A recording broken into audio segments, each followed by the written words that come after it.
បងណាខ្លះដែលចង់ទស្សនារឿងភាគចិនដែលឥតគិតថ្លៃ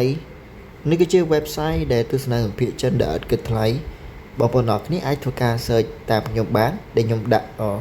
link website នៅលើអេក្រង់នេះតែម្ដងអញ្ចឹងបងប្អូនអាចចូលទៅកាន់ website នេះទាំងអស់គ្នាអញ្ចឹងពេលដែលបងប្អូនមកវានឹងចេញទម្រង់បែបនេះបាទ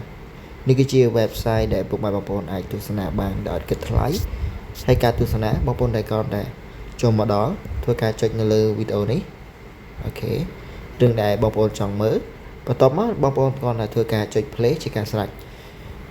ទាំងរឿងនៅក្នុងនេះគឺមានចេញចប់ហើយនឹងអត់តន់ចេញមានថា ongoing នេះគឺរឿងនឹងកំពុងតែចេញអញ្ចឹងណាហើយអូតែក្រោមឃើញ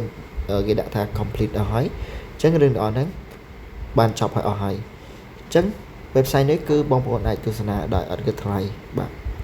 ហើយมันមានពាណិជ្ជកម្មអីលោតរំខានទេគាត់ថាវាមាន sponsor ខ្លះអញ្ចឹងសម្រាប់បងប្អូននៅក្នុង YouTube ចុចចូលទៅ comment នឹងឃើញ link Telegram ខ្ញុំនឹងដាក់ link Telegram ឲ្យពុកម៉ែបងប្អូនចូលទាំងអស់គ្នាអញ្ចឹងខ្ញុំនឹងនាំ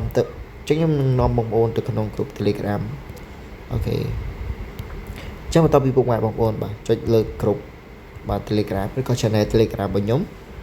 អូខេរងចាំបន្តិចវានឹងចូលមកពេលដែលចុច link វានឹងចេញជា channel បែបនេះណាអញ្ចឹងគ្រប់រឿងភាគចិនបងប្អូននេះចុចមើលខ្ញុំនឹងធ្វើការ pin បាទ pin រឿង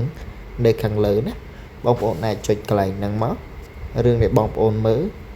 បើវានឹងចេញហើយយើងចុច like pin ហ្នឹងទៀតរឿងហ្នឹងវានឹងលោតបន្តគ្នាទៀតណាអញ្ចឹងខ្ញុំសូមណែនាំពីរបៀបនៃការមើលរឿងភាគនៅក្នុង channel នេះគឺមានចម្រុះរឿងណាហើយមួយទៀតនៅក្នុង group Telegram មួយទៀតបងប្អូនមើលកន្លែងនេះខ្ញុំនឹងដាក់ពាក្យថា group បាទក្រុមរឿងភាគចិនហ្នឹងបងប្អូនចុចលើ link ហ្នឹងមកវានឹងរត់ទៅកាន់ group មួយទៀតណាអូខេនេះគឺជា group Telegram បាទគឺគ្រប់រឿងភាគទាំងអស់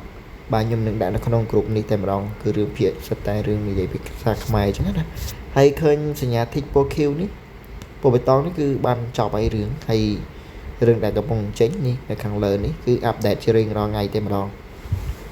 ចឹងសម្រាប់បងប្អូនចង់ចូលក្រុមក៏បានចង់ចូល channel ក៏បានដែរសម្រាប់ក្នុងក្រុមនេះខ្ញុំធ្វើការ update ជូនពុកម៉ែបងប្អូនរហូតណាភាគរឿងណាចេញភាគទីម៉ានរឿងណាចេញភាគទីម៉ានអញ្ចឹងបើសិនជាពុកម៉ែបងប្អូនមានចម្ងល់អាចធ្វើការ comment នៅក្នុងវីដេអូនេះក៏បានដែរណាអញ្ចឹងសម្រាប់បងប្អូនដែលនៅតាម TikTok បាទអាចចូល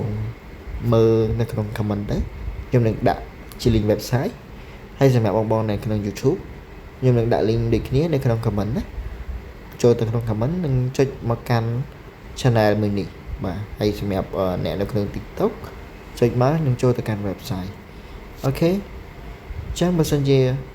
ពុកម៉ែបងប្អូនបាទអ្នកមកថ្មីកុំភ្លេចជួយ subscribe នៅ channel YouTube ខ្ញុំម្នាក់មួយផងជួបគ្នាវីដេអូក្រោយទៀត